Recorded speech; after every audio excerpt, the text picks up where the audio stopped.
Habang binabaybay namin ang kabaan ng Marikina ay napansin nga namin itong bagong bukas sa parisan ni Boy and Nita. Ito'y matatagpuan sa Subway Guerrilla Street, corner Mayor Hill Fernandez Street, Marikina. Si Boy and Nita ay kilala sa pagtitinda ng isda at ihaw-ihaw restaurant. Dahil gutom na kami, tara samahan nyo kami tikman ang kanilang mga pagkain. Timing ang pagpunta namin dito dahil bagong bukas lang ito at makikita nyo pa sa harapan ang dalawang flower stand. Malinis at maayos pa ang lugar dahil bagong gawa lang ito. Medyo marami na rin tao pero mabuti na lang at may maupuan pa kami dito. Okay naman ang pagkakasalansan ng mga upuan at lamesa kaya hindi naman masikip kainan. Malinis at maayos naman ang kanilang staff sa pag-aasikaso ng mga pagkain. Mukhang may kamahalan ng kanilang parisan pero ang tanong, sulit nga ba? Kaya titikman natin ang kanilang mga pagkain at ikukumpara kung talagang sulit ba. Dito na lang kami pumesto sa parking area habang hinihintay namin ang aming mga in-order na parisan.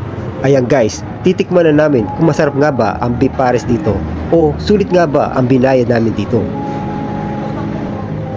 Well, masarap siya guys. Thanks for watching.